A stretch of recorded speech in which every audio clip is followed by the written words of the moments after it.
നമ്മുടെ ചെറുകിട വ്യാപാര മേഖലകൾ വലിയ രീതിയിലുള്ള പ്രതിസന്ധിയിലൂടെയാണ് കടന്നു പോകുന്നത്. കൊറോണയ്ക്ക് മുന്നേ വരെ നല്ല രീതിയിൽ കച്ചവടം നടത്തി മികച്ച ലാഭം നേടിക്കൊണ്ടിരുന്ന പല മേഖലയും കൊറോണയ്ക്ക് ശേഷം മാറ്റി അല്ലെങ്കിൽ വലിയ രീതിയിലുള്ള മാറ്റങ്ങൾ ആ മേഖലയ്ക്കുണ്ടായി. അതുപോലെ തന്നെയാണ് ഈ ചെറുകിട വ്യാപാര മേഖലയുടെ കാര്യവും. ഇപ്പോൾ കൊറോണ കാലഘട്ടത്തിലാണെങ്കിൽ ഒരുപാട് ഓൺലൈൻ ഇപ്പോൾ പുറത്തെങ്ങും ഇറങ്ങാൻ പറ്റാത്ത അവസ്ഥയിൽ ഒരുപാട് ഓൺലൈൻ ശൃംഖലകൾ വളർന്നു. അവർ ഇപ്പോഴും നിലനിൽക്കുന്നുണ്ട്. അപ്പം കൊറോണയ്ക്ക് ശേഷം ഒരു പഴയ രീതിയിലേക്ക് എത്താൻ പല വ്യവസായങ്ങൾക്കും സാധിക്കാത്തതുപോലെ തന്നെ ഇവിടെ ചെറുകിട വ്യവസായകർക്കും അതേ പ്രതിസന്ധി നേരിടുന്നുണ്ട്. ഇപ്പോൾ പലരും എന്താ പറയുക, അതിനൊപ്പം തന്നെ GST ആയാലും അല്ലെങ്കിൽ വാടക ഇനത്തിൽ പോകുന്നതായാലും സ്വന്തമായിട്ട് കടകളില്ലാത്തവർ വാടകയ്ക്കെടുത്ത് കടകൾ നടത്തുന്നവർക്ക് വലിയ രീതിയിലുള്ള സാമ്പത്തിക നഷ്ടം ഉണ്ടാവുന്നുണ്ട്.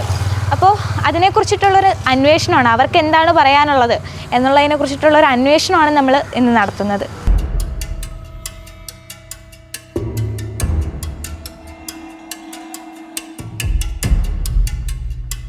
ഒന്ന് തിരിഞ്ഞു പോകാനും നോക്കണില്ല ആളുകൾ. എല്ലാം വീട്ടിലിരുന്നാൽ മതി, ആളുകൾക്ക് എല്ലാ സാധനവും വീട്ടിൽ കിട്ടും. കൊറോണയ്ക്ക് മുമ്പ് 10-15,000 രൂപയൊക്കെ കച്ചവടം ഉണ്ടായിരുന്നു. ഇപ്പം 5,000 രൂപ പോലും നടക്കുന്നു. നമ്മൾ കൊടുക്കണമുണ്ട്, നമ്മൾ വാങ്ങിച്ച് പെട്ടെന്ന് പോകില്ല. അവർക്ക് പെട്ടെന്ന് കാരണം എല്ലാം കൂടെ വാങ്ങി ഒരുമിച്ച് വാങ്ങിച്ചിട്ട് ലാഭം. ആദ്യം ഉണ്ടായിരുന്ന കടകളിൽ കൂടുതൽ കട വന്നപ്പം ബിസിനസ് കുറഞ്ഞു പോയി. ഇപ്പോൾ വലിയ വലിയ കടകൾ വന്നപ്പോഴത്തേക്ക് ഓരോ ഓൺലൈനായി. വൈകുന്നേരം ഓഫീസ് കഴിഞ്ഞ് വരുന്ന ആൾക്കാരുടെ കുറേ ബിസിനസ്സിലാണ് നമ്മളിപ്പോൾ പിടിച്ചു നിൽക്കുന്നത്. കൊറോണയ്ക്ക് ശേഷം കച്ചവടമൊന്നും ഇല്ല.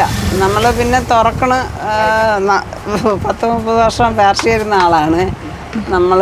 അസുഖമൊക്കെ ആയതുകൊണ്ടാണ് ഇവിടെ വന്ന് കുമാരപുരത്ത് വന്ന് കട തുറന്നത്.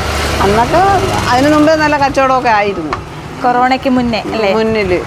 പിന്നെ ആ കൊറോണ സമയത്ത് നമുക്ക് കച്ചവടം ഉണ്ടായിരുന്നു. അത് കഴിഞ്ഞിട്ട് പിന്നെ ഒന്ന് തിരിഞ്ഞു പോകാനും നോക്കണില്ല ആളുകൾ. എല്ലാം വീട്ടിലിരുന്നാൽ മതി, ആളുകൾക്ക് എല്ലാ സാധനവും വീട്ടിൽ കിട്ടും. പിന്നെ നമുക്ക് നഷ്ടമെന്ന് പറഞ്ഞാൽ എൻ്റെ ഭർത്താവും ഞാനും മാത്രമാണ് ഇവിടെ നിന്ന് കച്ചവടം ചെയ്യണത്. ആരും വേറെ വെളിയിൽ നിന്ന് എടുത്തിട്ടില്ല. പുറത്തുനിന്ന് എടുത്തിരുന്നെങ്കിൽ എന്നേ പൂട്ടി കെട്ടിയേനായിരുന്നു. ഇപ്പം നമ്മൾ വാടക കൊടുക്കണം, കറണ്ട്, പൈപ്പ്, മറ്റേ വ്യാപാരി വ്യവസായിയുടെ ഓരോ ആവശ്യങ്ങൾ, ഒരുപാട് ചിലവുകൾ ഒരു മാസത്തിലും ഓരോ വർഷത്തിലും ഉണ്ട്. ത്രാസിനായാലും 10 മാസമാകുമ്പോൾ കട ലൈസൻസ് എടുക്കണം. അതിനും 10-3000 രൂപ ആവും. എങ്ങനെ പോയാലും ഓരോന്നിനും വർഷത്തിൽ നോക്കിക്കഴിഞ്ഞാൽ മുതലാളിക്ക് ലാഭമൊന്നുമില്ല. പിന്നെ വാടക അല്ലാതെ സ്വന്തം കടയാണെങ്കിൽ ഈ നമ്മളിപ്പോൾ കൊടുക്കുന്ന വാടക ലാഭമാണ്. അവർക്ക് ആ വാടക എടുത്ത് ചെയ്താൽ മതി. കച്ചവടം ബിസിനസ് നടന്നാലും വാടക കൊടുക്കാത്ത കടകൾക്ക് ലാഭം. നമുക്ക് കടയ്ക്ക് ലാഭം ഇല്ല. ഇപ്പം വാടക ഇനത്തിൽ GST അങ്ങനെ വല്ലതും അതൊക്കെ നമ്മൾ അടയ്ക്കുന്നുണ്ട്. ബാങ്ക് വഴി നമ്മൾ അല്ലാതെ തന്നെ ഇവിടെ GST ആയിട്ട് നമ്മൾ അടയ്ക്കുന്നുണ്ട്. അല്ലാതെ ഇവിടെ അത്രയ്ക്ക് വലിയ കച്ചവടമൊന്നും ഇല്ലല്ലോ. ഇപ്പം ഉച്ച കഴിഞ്ഞാൽ നമ്മൾ വെറുതെ ഇരിക്കുന്നു. പിന്നെ 4 മണിയാകുമ്പോൾ ബാങ്കോ ഓഫീസോ ഉള്ള ദിവസം മാത്രം അവർ സാധനം വാങ്ങിച്ചുകൊണ്ട് പോകും. അല്ലെങ്കിൽ സ്കൂളുണ്ട്, അങ്ങനെ സ്കൂളിൽ കുറച്ച് സാധനം കൊടുക്കും. അങ്ങനെയൊക്കെ തന്നെ. എന്നാലും ഏകദേശം എത്ര ഒരു ദിവസം ലാഭം? സത്യം പറഞ്ഞാൽ കച്ചവടം 1000 രൂപ വെച്ച് ഒരു ദിവസം 500 പോലും ഇല്ലാത്ത ദിവസം ഉണ്ടായിരുന്നു. ഇങ്ങനെ കച്ചവടം ചെയ്താണ് കൂടുതലായിട്ട്. കൊറോണയ്ക്ക് മുമ്പ് 10-15,000 രൂപയൊക്കെ കച്ചവടം ഉണ്ടായിരുന്നു. ഇപ്പം 5,000 രൂപ പോലും നടക്കുന്നില്ല. ഈ വ്യാപാരി നമുക്ക് കൊടുക്കണമെന്ന് വെച്ചാൽ എല്ലാവരും വീടുകളിൽ ഇരുന്നാൽ മതിയല്ലോ. വിളിച്ച് പറയുമ്പോൾ എല്ലാവരും വീട്ടിൽ സാധനം എത്തിക്കും, എല്ലാ സാധനവും കിട്ടും. അപ്പോൾ ഈ കടകൾ തുറന്ന് വെച്ചേക്കുന്നവർക്ക് ഞാനല്ല ആരായാലും അവർക്ക് നഷ്ടം തന്നെയാണ്.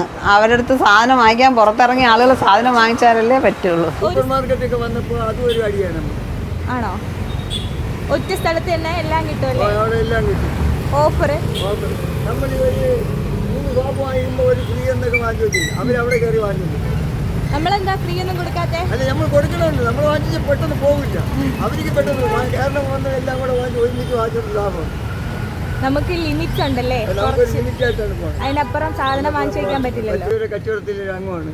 അപ്പോൾ കടകൾക്ക് എന്തെങ്കിലും അക്രമങ്ങൾ വരികയാണെങ്കിൽ പെട്ടെന്നുള്ള നടപടികൾ അവർ നമ്മളോട് അറിയിച്ചാൽ അപ്പോൾ അതിന് ഞങ്ങളുടെ ഒരു സംഘടന വന്ന വർഷത്തിൽ അവരിപ്പോൾ കൊണ്ടുവന്നു.